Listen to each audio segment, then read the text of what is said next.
They say Eric Cantona had no talent, and when you see him in action for Manchester United, you might believe the opposite. The man was a genius on the pitch, a player one of the greatest teams in English football history. But here is the truth nobody wants to hear. Cantona's career was not defined by his brilliance. It was defined by his rage. His inability to control his temper turned every match, every training session, and every interview into a potential disaster. This is the story of 5 people who found themselves on the wrong end of Cantona's fury. Bruno Martini, Michel de Zakarian, Henri Michel, Jean-Claude Lemieux, and Richard Shaw. Each of them witnessed firsthand how a man blessed with talent was cursed with violence. And the most famous incident of all, the one that got him convicted in a court of law, started with a kick to Richard Shaw. It happened on January 25, 1995, at Selhurst Park, Manchester United and Crystal Palace. The game was rough. Palace defenders were hitting Cantona hard, and the referee was letting it slide. Then, in the second half, Richard Shaw tackled Cantona from behind. Cantona did not walk away. He did not complain to the referee. He kicked Shaw, a deliberate, angry kick that got him a red card in the 48th minute. Shaw, who later became a coach at Crystal Palace, said Cantona showed a complete lack of professionalism and self-discipline with that kick. And he was right, because that kick was not just a moment of poor judgment, it was the trigger for what came next. As Cantona walked off the pitch, a fan named Matthew Simmons ran down from the stands and screamed insults at him. Cantona snapped. He jumped into the crowd and kicked Simmons in the chest. It was not a football move. It was a criminal assault. Cantona was banned for 8 months, convicted in court and sentenced to community service, all because he could not control himself after being fouled by Richard Shaw. But this was not the first time Cantona let his anger destroy everything around him. This pattern started years earlier in France, where his career was a series of violent outbursts that should have ended his time in professional football. The first victim was Bruno Martini, his own teammate at Auxerre. Martini was not just any player, he was the goalkeeper for the French national team, and Cantona punched him in the face during training. Martini ended up with a black eye. The club fined Cantona, but that was it. No suspension, no serious consequences, just a fine. And that sent a message to Cantona that his talent was more important than his behaviour, that he could get away with violence as long as he kept scoring goals. Then came Michel de Zakarian. In 1988, Cantona was playing for Auxerre against Nantes. He launched a dangerous kung fu tackle at de Zakarian. It was reckless, two-footed and high, the kind of challenge that could end a career. Cantona was suspended for 3 months. But here is where it gets interesting. Auxerre did not accept the punishment. They threatened to make Cantona unavailable for the French national team if the ban was not reduced. And it worked. The suspension was cut down to 2 months, so once again, Cantona learned that the rules did not apply to him, that his skill on the field gave him permission to hurt people, and he took that lesson to heart. If you are starting to see a pattern here, go ahead and hit that subscribe button and drop a comment. What do you think about Cantona's actions so far? Was he a genius who could not control his emotions, or was he just a violent player who got away with too much? The violence continued when Cantona moved to Montpellier on loan. This time, the victim was Jean-Claude Lemieux, another teammate. After a loss to Lille, Lemieux criticised Cantona's performance. Cantona did not take it well. He threw his boots at Lemieux and hit him in the face. 6 players on the team demanded that Cantona be fired, but he was not. Why? Because influential teammates like Laurent Blanc and Carlos Valderrama defended him, and because Cantona was playing well. He was helping Montpellier win games, so the club gave him a symbolic 10-day ban and moved on. Compare that to what happened next. Cantona insulted Henri Michel, the coach of the French national team. Michel had dropped Cantona from the squad for a friendly match. Cantona was furious. He went on national television and called Michel a bag of shit. The French Football Federation did not fine him. They did not give him a short suspension. They banned him from international football for 1 year. Think about that. Punching a teammate in the face, a fine. A dangerous tackle that could have broken someone's leg. 2 months. Throwing boots at a teammate? 10 days, but insulting the national coach on TV? 1 year.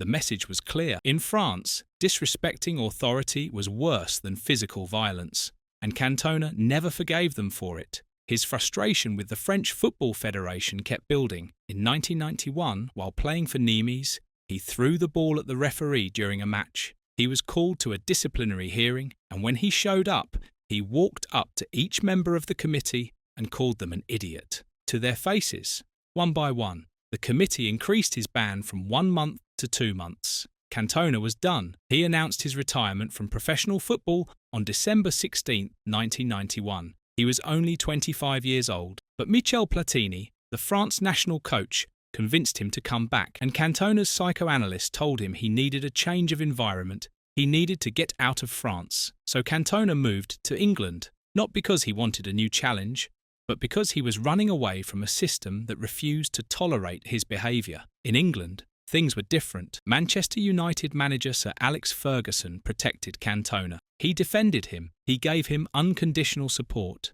and for a while, it worked. Cantona thrived at Manchester United. He became a legend, but his anger never went away. It was always there, waiting for the right moment to explode. And that moment came at Selhurst Park in 1995. When Richard Shaw fouled him, Cantona kicked him. When the referee sent him off, Cantona walked toward the tunnel. And when Matthew Simmons screamed insults at him, Cantona attacked him. The kick to Shaw was the spark. The attack on Simmons was the explosion. And the 8-month ban and criminal conviction were the consequences. Cantona's talent was undeniable, but his inability to control his temper defined his career more than any goal he ever scored. Make sure to smash that subscribe button and hit the like button for more content like this. Looking back at Cantona's career, one thing becomes clear. The French Football Federation cared more about respect and hierarchy. They gave him a 1-year ban for insulting Henri Michel, but they let him off easy for punching Bruno Martini and tackling Michel Zakarian. The English system was different. They cared about public order. The kick on Richard Shaw was a red card. The attack on Matthew Simmons was a crime, and Cantona paid for it with an 8-month suspension and a criminal record. But Sir Alex Ferguson never abandoned him. Manchester United stood by him, and that loyalty allowed Cantona to come back and win more trophies. What makes Cantona's story even more troubling is the way institutions kept protecting him. Every time he crossed a line, someone was there to reduce his punishment or defend his actions. Auxerre cut his suspension in half after the Zakarian tackle. Montpellier gave him just 10 days for throwing boots at a teammate's face. Even at Manchester United, Ferguson shielded him from criticism when others would have been thrown out of the club. This pattern of protection taught Cantona that consequences did not really exist for him, that his talent was an excuse for almost anything, and in many ways, it was. Clubs needed him, fans loved him, managers believed in him, so the cycle continued. Violence, punishment, reduction, return, over and over again. The Richard Shaw incident was different only because it happened in public view, with legal consequences. But even then, Cantona's sentence was reduced on appeal from 2 weeks in prison to community service. Even when the law got involved, he found a way to soften the blow. This was not a man who learned from his mistakes. This was a man who learned he could make mistakes and still be forgiven, still be celebrated, still be called King Eric. And that is perhaps the saddest part of his story. Not that he was violent, but that football kept rewarding him for it. The pattern reveals something darker about football itself. The sport has always valued talent over character. Teams will overlook almost anything if a player can deliver results on the pitch. Cantona proved that over and over again. He punched teammates. He assaulted opponents. He insulted coaches on national television. He called disciplinary committee members idiots to their faces. He kicked a fan in the chest. And through it all, he kept playing at the highest level. Because when it came down to it, clubs cared more about winning than about holding their players accountable. This is not just Cantona's story. It is the story of how football enables bad behaviour when talent is involved. His move to England was not a fresh start. It was an escape. The French system had finally had enough of him, but England welcomed him with open arms, and for a few years, it worked. Cantona helped Manchester United dominate English football. He scored goals. He created chances. He became an icon, but the anger was still there. It never left. And when it finally exploded again at Selhurst Park, everyone acted surprised. But they should not have been. The warning signs were there from the very beginning. From the punch to Bruno Martini's face, from the tackle on Michel Der Zakarian, from the insult to Henri Michel, from the boots thrown at Jean-Claude Lemieux. The kick to Richard Shaw was just the latest chapter in a long history of violence. In the end, Cantona was a brilliant player, but he was also a deeply flawed person. His confrontations with Bruno Martini, Michel Der Zakarian, Henri Michel, Jean-Claude Lemieux, and Richard Shaw were not accidents. They were the result of a man who could not control his anger. And while his talent was a gift, it was his rage that people remember most. Cantona once said, "When the seagulls follow the trawler, it is because they think sardines will be thrown into the sea." Maybe he was right. Maybe the world was always watching, waiting for him to explode. And he never disappointed.